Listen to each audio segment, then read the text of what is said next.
দেখবেন যারা মদের দোকানে মদ বিক্রি করে তারা কিন্তু মদ পান করে না, তারা মানুষকে মদ খাইয়ে মাতাল করে। ধর্ম ব্যবসায়ীরা কিন্তু ধর্মভীরু নয়, ধার্মিক নয়। ধার্মিক তারাই যারা ধর্মভীরু। অন্তর্বর্তীকালীন সরকারকে বলতে চাই যে নাটক বন্ধ করেন। আজকে বিএনপিকে কটাক্ষ করে, বিএনপিকে উদ্দেশ্য করে যারা বিভিন্ন ধরনের কথা বলতে চায়, আমি একটা কথা আপনাদেরকে স্মরণ করে দিতে চাই।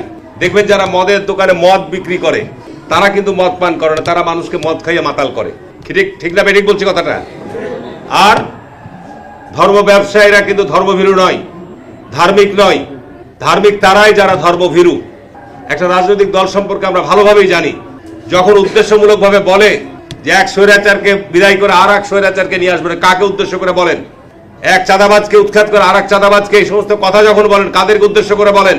যখন বলে বাংলাদেশে একমাত্র তারাই এবং বাংলাদেশ সশস্ত্র বাহিনী তারাই নাকি দেশপ্রেমিক আর বাংলাদেশে অন্য সব চোর বাটপার, এই কথাগুলো বলেছিল পাকিস্তানের ৭১ সালে যুদ্ধের সময় ওই রাজনৈতিক দলটি একই কথাই বলেছিল যে পাকিস্তান সেনাবাহিনী এবং আমরা ছাড়া আর কেউ দেশপ্রেমিক নয়।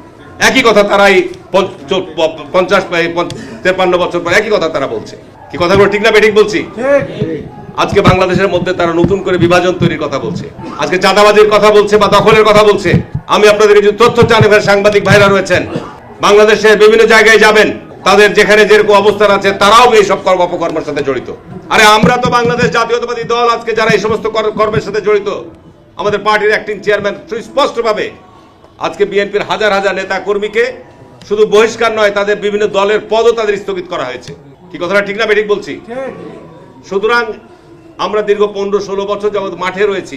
আমার বাড়ি, আমার জমি দখল করেছে, আমার সম্পদ দখল করেছে, আমার আপনার উপর মিথ্যা মামলা দিয়েছে। এরপরও বলবো জাতীয়তাবাদী দল অত্যন্ত ধৈর্য এবং সহনশীলতার সাথে এই পরিস্থিতির মোকাবেলা আমরা করেছি। এটা ধন্যবাদ দিতে হবে জাতীয়তাবাদী দলের তৃণমূল পর্যায়ের সকল নেতাকর্মীকে।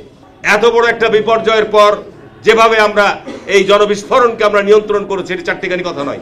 সুতরাং আজকে যারা এই বিভিন্ন রকমভাবে বিএনপিকে কটাক্ষ করে প্রতিপক্ষ বানিয়ে কথা বলতে চাই, তাদের উদ্দেশ্যে শুধু এটুকু বলতে চাই যে আমি তাদের নাম ধরে আমি কথা বলতে চাই না। তাদের অবস্থান জুলাইয়ের আগে কোথায় ছিল? জুলাইয়ের আগে তারা একটা মামলার কোনো শিকার হয়েছে? আজকে নতুন রাজনৈতিক প্ল্যাটফর্ম তৈরি করছে, কোনো অসুবিধা নেই, আমরা স্বাগত জানাচ্ছি।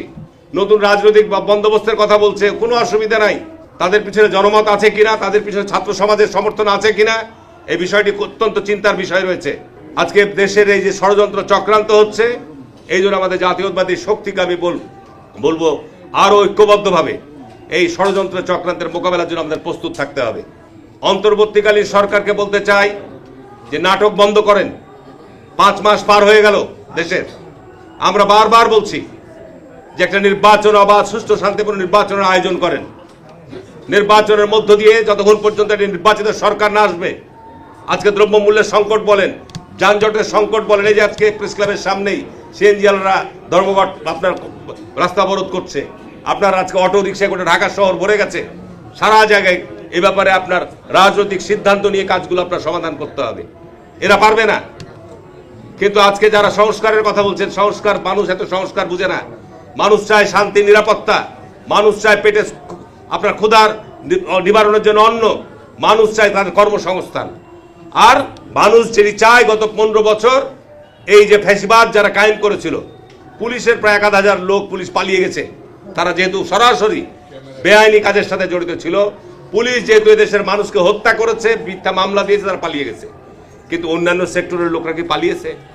প্রশাসন, বিচার বিভাগের কিছু লোক, প্রধান বিচারপতি সহ কিছু লোক পালিয়েছিল, কিন্তু তারা এখনো বিদ্যমান রয়েছে, বিভিন্ন অফিস আদালতে এখনো বিদ্যমান রয়েছে। এই অন্তর্বর্তীকালীন সরকার কি সংস্কার করবেন? জাতির সামনে সুস্পষ্ট রূপরেখা দেন। একটা অবাধ সুষ্ঠু নিরপেক্ষ নির্বাচনের জন্য যেটুকু অগ্রাধিকার সেটুকু আপনি ক্লিয়ার করেন। নির্বাচনে যদি আপনার মাইন্ড সেট আপ ঠিক থাকে, যারা রাষ্ট্রীয় ক্ষমতায় থাকবেন, এই পুলিশ প্রশাসন দিয়ে নির্বাচন অবাধ সুষ্ঠু করা সম্ভব। আর যদি আপনাদের মধ্যে কোনো অসৎ উদ্দেশ্য থাকে, তাহলে নির্বাচন সুষ্ঠু শান্তিপূর্ণ করা সম্ভব নয়। আমরা জাতীয়তাবাদী দলের পক্ষ থেকে ইয়ুথ ফোরামের পাশে আমরা আছি। আমরা শুধু এটুকু বলতে চাই, বাংলাদেশ জাতীয়তাবাদী দল, এদেশে জাতীয়তাবাদী শক্তি যে কোনো ষড়যন্ত্র রুখার জন্য প্রস্তুত আছে।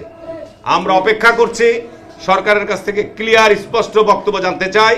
যদি সরকার এই নির্বাচনের ব্যাপারে সুস্পষ্ট ঘোষণা এবং সুস্পষ্ট কোনো ব্যাখ্যা না দেয়, আমরা মনে করব যে একটা ষড়যন্ত্র চক্রান্ত এই সরকারের ভিতরেই রয়েছে।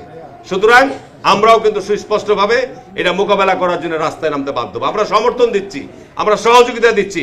তার অর্থ এ নয় যে আপনি দলীয়সূত্রিতা করবেন।